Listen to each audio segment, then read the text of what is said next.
you're asking me to make sense of. That is the hardest question anyone could ever ask. Malcolm, if you can't, we're all in trouble. No, I can't. I can't explain. I can't explain the idea that a convicted felon, someone who tried to overturn the results of a presidential election, someone who could stand up in a debate and babble and not make any sense, someone who, I mean, I could go on. 25 years on from his groundbreaking book, Tipping Point, which sold over 3 million copies, New York Times bestselling author and journalist Malcolm Gladwell's latest offering returns to the subject of social epidemics and tipping points, but this time with the aim of explaining the dark side of social contagions. He joins me now. Malcolm Gladwell, hello. Hi. Thanks very much for being with us. Look, Revenge of the Tipping Point is essentially a sequel to your debut, expanding on the themes from your original. What made you want to go back to it?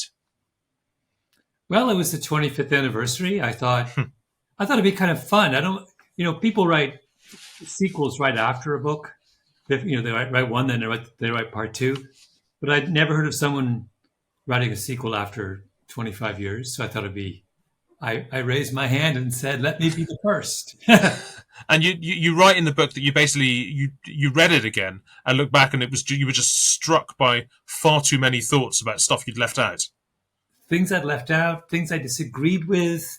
The world had changed so much. I wrote the original Tipping Point really before the internet, before social media, before email, before Google, before the COVID pandemic, before a million things that have kind of informed our understanding of so many things related to contagious phenomenon. When I was writing the original Tipping Point, the idea that you would apply the metaphor of the epidemic to explain the spread of ideas was novel, and now it's commonplace. So now the task of a book on that subject has changed.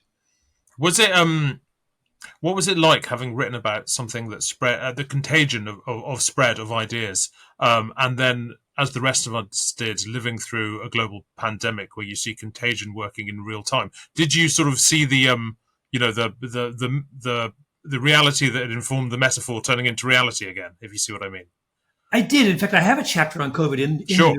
And I really use it to, one of the ideas I played with in the original Tipping Point was the law of the few, the idea that epidemics are sustained and powered by a tiny, tiny fraction of the population. And I explored that idea in the context of COVID and discovered, lo and behold, COVID is an extreme example of that most of the infected did not really do any great damage in spreading the virus.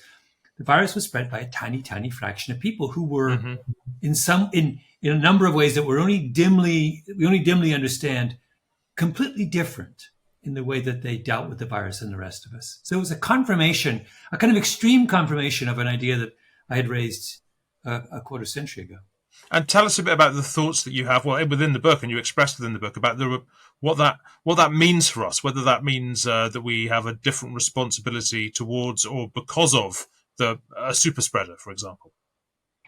Yeah, so I talk about this. This is a subject that is going to be particularly vexing the next time around. There will be a next time, and the next time around we have another respiratory virus like this. And we're going to have the means to discover who are the 2% of the population who pose the greatest risk to the rest of us. And that is going to prove incredibly difficult socially and politically. The notion we're all in this together was extraordinarily convenient. It didn't require us to have any kind of difficult conversation about, whether certain kinds of people should be segregated from the rest of us in order to slow the epidemic. The next time around, there will be no comforting fictions like that. We're going to be able to point at someone and say, you are posing a dramatic risk to the rest of us. We have to treat you differently. I have no idea whether we'll be able to conduct that conversation with any kind of skill or delicacy, or without sort of lapsing into the most discriminatory kind of behavior. Well, I mean, similar to that, a lot of the social developments over the last 25 years, a lot of people would regard as malign, particularly in the political sphere. Would you again sort of see, individual actors who are disproportionately responsible for that? And again, you're struck with the challenge of how to deal with them. Yeah. There's a chapter as well on the opioid crisis and how the opioid crisis, particularly in the United States, was driven by a tiny, tiny fraction of the medical community. And our responses, in terms of people who prescribe OxyContin, the painkiller that kicked off the opioid crisis around the world, we acted on the assumption that there was some flaw in the system that allowed this crisis to get going. And there wasn't a flaw in the system. There were a handful of malign actors who had hugely disproportionate impact on the rest of society. I think we have yet to wrap our mind around that transition. That, I was chatting with someone recently about crime on the west side of Chicago, which is probably one of the most dangerous neighborhoods in the world. It's a neighborhood of 50,000 people. And he said the homicide problem is centered on 400 individuals within that group of 50,000. When you put that in your head, you realize the problem is completely different than what we thought, right? It is not a problem of the community, a problem of a very small number of actors. And that means a very different way to prevent the problem, police the problem, describe the problem. And that's one of the sort of questions I tackle in the book is shifting our mindset to an epidemic mindset, which means thinking about a problem very differently.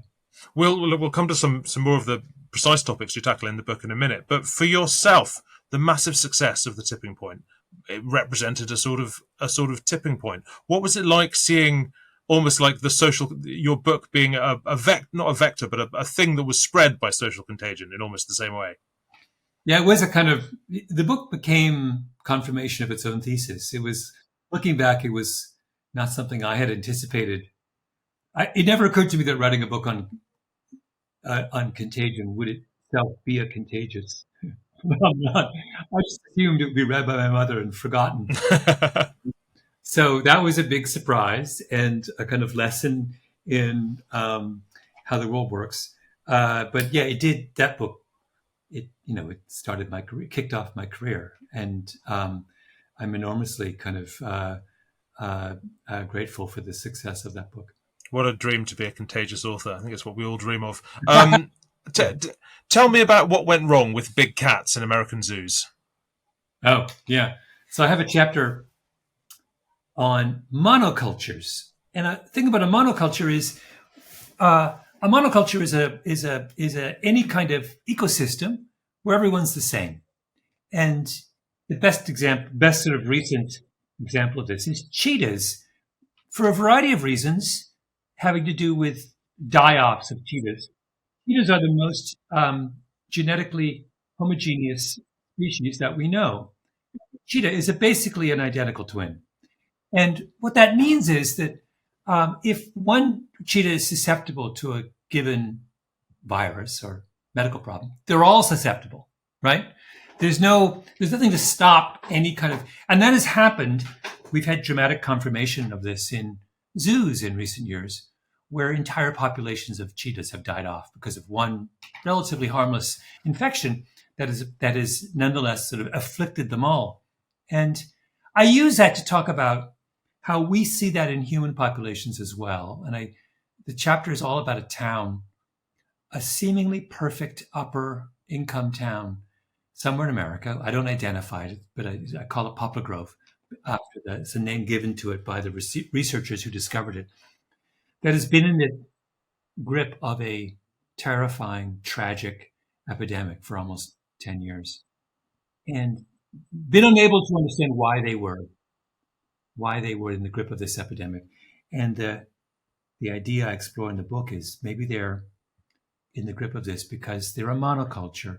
This is a group of very wealthy people who kind of cordon themselves off from the rest of society and created the epidemic in this town is to do with childhood, it's self-harm and suicide, is it not?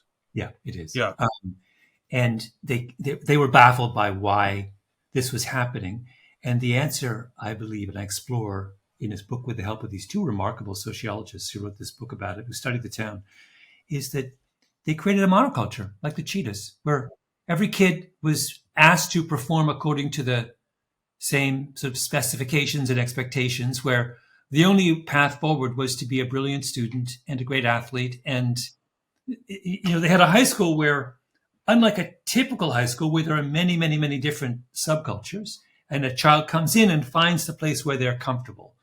That is a lower achieving high school, but one that is psychologically safe. They created a high school where there was only one path, which was high achieving, but was psychologically deeply unsafe. And it was a chilling chapter, is one of many in the book, but it's a deeply chilling one where they neglected to understand one of the principal lessons of epidemics, which is epidemics thrive on homogeneity. And when you build in diversity into social systems, you are building in bulwarks against any kind of mass infection. And I think it's a crucially important and overlooked point.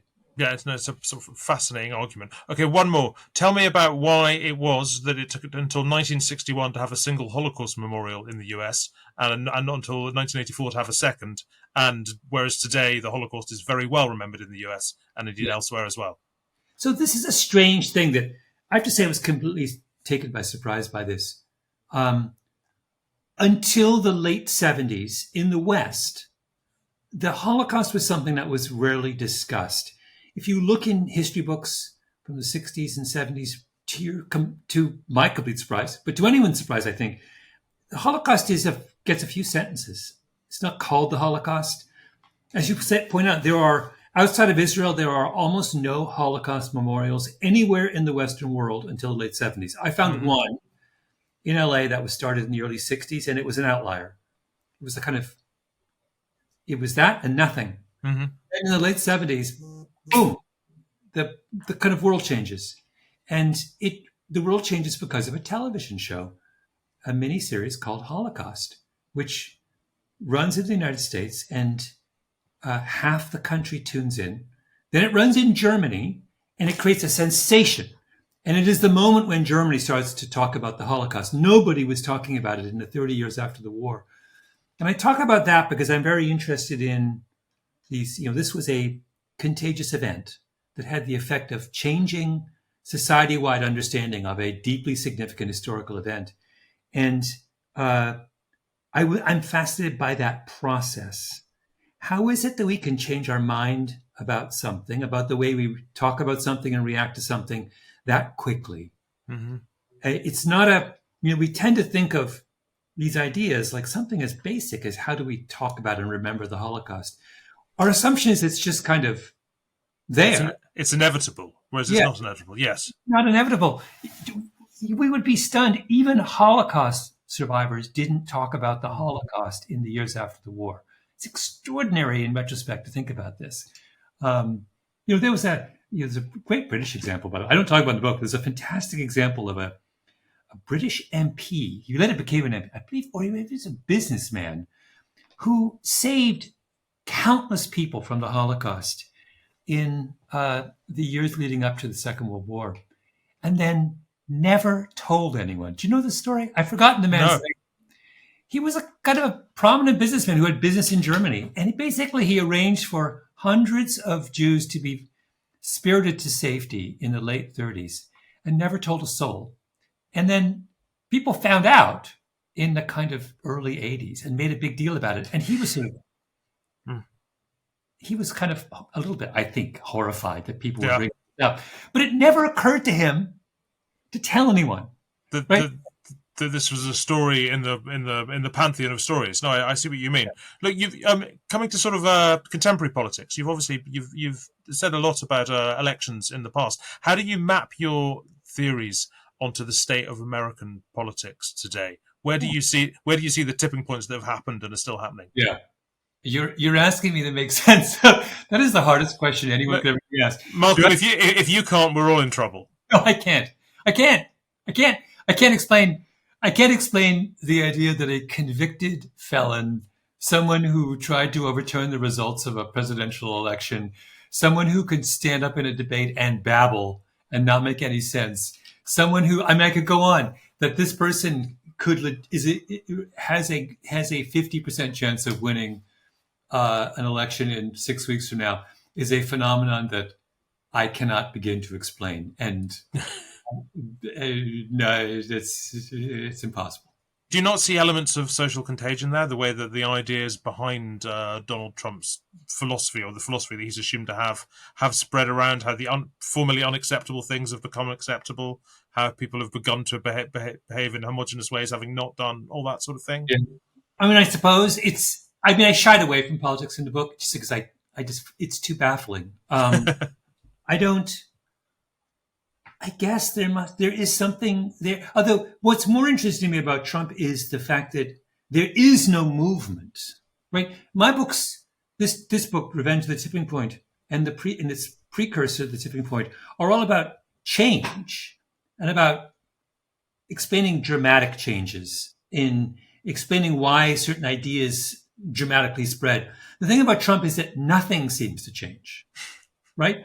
So the man runs in 2016, wins, has by any measure, a completely disastrous presidency that would be disqualifying for anyone else, proceeds to embarrass himself and be, in his 8 years, 4 years out of office, and then nothing changes. So it's not an example of what I'm writing about. I'm interested in change. I would have, boom, it would have, no, this man is just this, people who are his supporters, nothing seems to have any impact on there's literally nothing the man can do that can shake people's support in him. I find that, I have no explanation for that. It's an anti-Gladwell philosophy. I see it now. It's much more clear. Malcolm, aside from your writing, you also present the popular Revisionist History podcast. Is all history revisionist in some way? Well, I mean, revisionist, that term has such a kind of taint. That's why we chose it. We thought it was fun to kind of. I think that the healthy thing is to understand that history is something that is in a constant state of revision. That's why we have historians, and that's why they do what they do, because understanding the past is such a difficult task that it can't all be done at once. And it's good to go back and revisit with new knowledge and new perspectives. And it's good to understand that at any given time, you should be able to get 10 different perspectives on a historical event and have a debate about which one makes the most sense. Yeah, no, that makes sense to me. Look, Revenge of the Tipping Point, as you said, written 25 years later. What will you call the next one in 25 years' time? First of all, I'll be so old that no one will want to read what I write. So I don't think it'll just be the blatherings of Malcolm from a nursing home. I would strongly discourage anyone from buying any book written by me 25 years from now. Well, we'll have to see. Malcolm Gladwell, thanks very much indeed. Thank you.